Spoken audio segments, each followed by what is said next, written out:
Bienvenue dans ce nouveau décryptage. Aujourd'hui, on va décortiquer un affrontement absolument épique.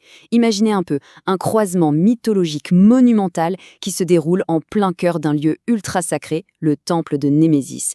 C'est littéralement la moralité des mortels qui vient s'écraser contre la volonté de faire des dieux. Au menu, des batailles à l'échelle cosmique, des illusions qui retournent le cerveau et surtout un défi colossal dont dépend purement et simplement la survie de l'humanité. Bon, on rentre tout de suite dans le vif du sujet. Et je vous préviens, l'urgence est absolue. On ne parle pas d'un petit débat philosophique entre divinités, non. C'est une véritable menace existentielle. La Terre est au bord de l'effondrement total. Son sort est suspendu au jugement d'une déesse qui incarne, par définition, la punition divine.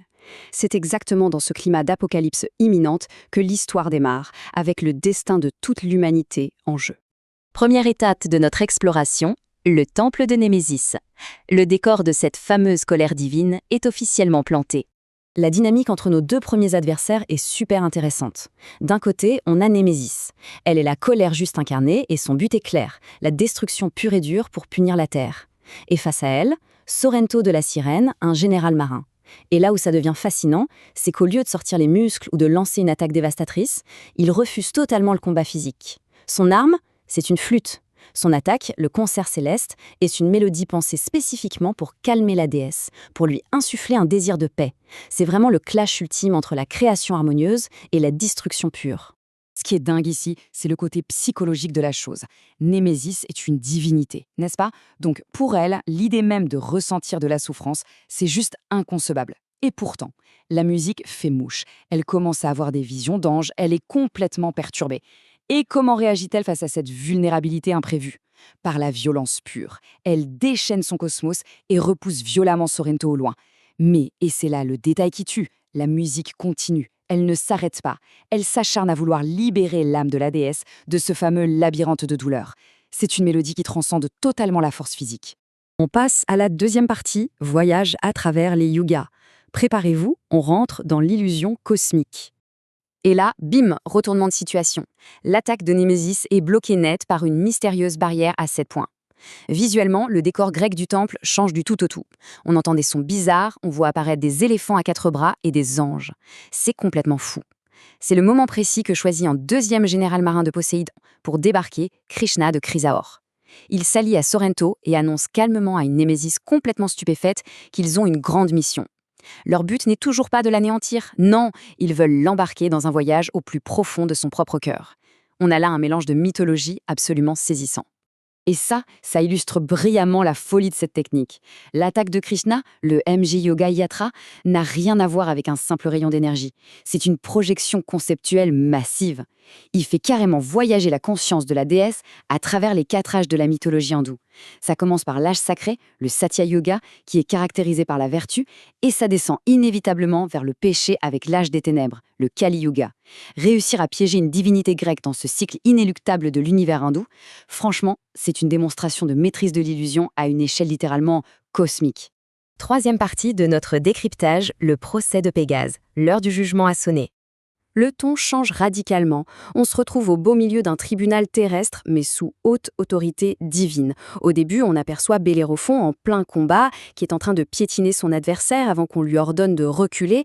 Et là, le casting divin s'agrandit. Némésis est rejointe par Justitia, la ministre de la loi en personne. Face à elle, un jeune homme venu d'Orient. Ce qui est incroyable, c'est son attitude. Au lieu de baisser la tête, le gars les défie. Il exige de connaître le nom de ses juges avant même de daigner donner le sien. Finalement, il se présente, Chine de Pégase, chevalier de bronze d'Athéna. Le niveau d'insolence face aux dieux est juste stratosphérique. Mais alors, pourquoi ce procès? Qu'a-t-il bien pu faire? Eh bien, on ne l'accuse pas juste d'avoir été un peu trop familier. Chine a commis l'impensable. Il a frappé et blessé au visage le dieu des enfers en personne, Hadès. Et ça, pendant une guerre sainte dans le domaine ultra sacré des Champs-Élysées. Pour vous donner une idée, c'est le crime cosmique par excellence. C'est un acte tellement inédit qu'il a fait trembler de choc tout le royaume divin. Et c'est exactement ce qui justifie la tenue de ce tribunal exceptionnel.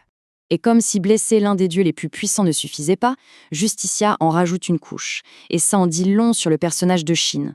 Le gars vient de traverser l'enfer, il se tient devant des déesses qui pourraient vaporiser la planète d'un claquement de doigts, et qu'est-ce qu'il trouve le moyen de dire?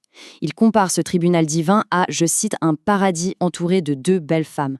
Non mais le culot du type. Cette petite remarque montre à quel point il n'a absolument aucune peur de l'autorité divine. Et évidemment, ça a le don d'exaspérer profondément ses juges. La façon dont Shin se défend est un vrai tournant. Il ne cherche pas d'excuses, il revendique haut et fort sa mission en tant que chevalier d'Athéna, l'étoile de l'espoir. Son unique but est de protéger l'amour et la justice sur Terre. Et sa justification pour avoir frappé Hadès? Elle est simple et percutante. Il refuse catégoriquement de se plier à l'arrogance des dieux qui pensent pouvoir tout exacer sur leur passage. C'est ni plus ni moins qu'une déclaration d'indépendance de l'humanité tout entière face à la tyrannie du ciel. Ce qui nous amène à la 4e et dernière partie, les 12 épreuves du zodiaque, le défi ultime. 12, ce n'est pas un nombre tiré au hasard, évidemment. Justitia ne va pas se contenter de l'exécuter sur le champ. À la place, elle lui impose de surmonter 12 épreuves complètement dingues. Un chiffre qui fait directement écho aux 12 constellations du zodiaque. Concrètement, c'est un parcours initiatique tellement brutal qu'il est censé être mathématiquement impossible à survivre pour un simple mortel. Le point crucial ici, c'est que les règles du jeu changent. Ce ne sont plus seulement les problèmes de Shin, ça se transforme en un chantage à grande échelle. S'il échoue, ou même s'il décide d'abandonner, il ne sera pas le seul à payer. Justitia promet de faire pleuvoir sans feu destructeur sur une ville innocente juste en contrebas du temple. D'un seul coup, la vie de milliers de personnes repose uniquement sur les épaules de ce jeune chevalier. Face à un chantage pareil, pas le temps d'hésiter.